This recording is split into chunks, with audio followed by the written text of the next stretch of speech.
प्रश्न रायपुर से है और ये प्रश्न आशीष गोस्वामी जी का है।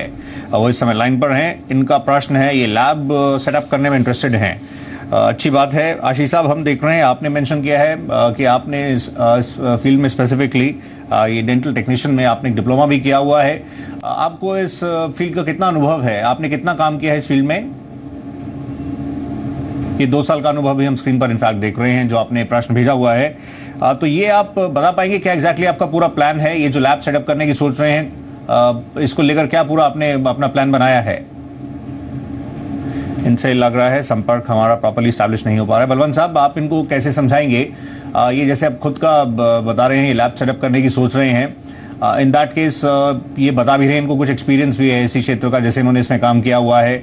अब ये पूरा जो प्लान है और जिसके लिए ये स्पेसिफिकली मेंशन कर रहे हैं, इनको अब लोन की रिक्वायरमेंट है ऑलमोस्ट 10 लाख की, इसको कैसे ही आगे लेकर मूव कर सकते हैं?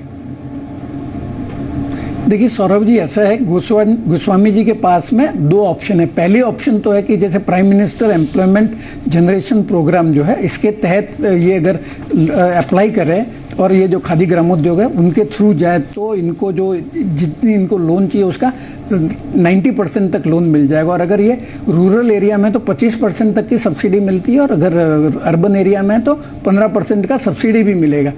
और परंतु अगर जैसे वहाँ से नहीं हो पाता है तो इनको अपनी जो यूनिट है, जो भी नाम से ये बिजनेस करना चाहते हैं, उसको एज एन एसएमई रजिस्टर करवा देना चाहिए डिस्ट्रिक्ट इंडस्ट्री सेंटर में।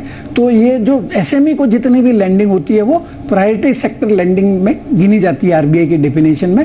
और ये जो लैंडिंग 10 लाख रुपए तक का तो जो लोन है वो पूरा का पूरा मतलब बिना कोलेट्रल के वो लेंडर दे सकते हैं। और 80-85% तक का गारंटी इनको जो ट्रस्ट फंड है, क्रेडिट गारंटी ट्रस्ट फंड है, वहां से मिल जाता है। तो ये दोनों ऑप्शन कर सकते हैं। पर prime minister employment generation scheme में इनको चूंकि सब्सिडी भी मिलती है तो पहले वो ऑप्शन एक्सप्लोर करना चाहिए। अच्छा, जैसे ये जो prime minister employment generation programme है, इसमें जो लैंड की कॉस्ट होगी उसको तो ये नहीं शामिल कर सकते हैं, मतलब उसके लिए तो लोन नहीं अवेलेबल होगा। ये जो होगा ये प्रोजेक्ट के लिए स्पेसिफिकली होगा जिसके लिए करना चाह रहे हैं। हाँ, ये सही बात बताई सौरभ जी आपने। एक तो लैंड की कॉस्ट नहीं गिनी जाएगी और ये जो लोन है वो सिर्फ कैपिटल एक्सपेंडिचर के लिए। तो वर्किंग कैपिटल के लिए अगर इनको लोन चाहिए तो वापस एज एन एसएमई ही अप्लाई करना पड़ेगा बैंक को। राइट।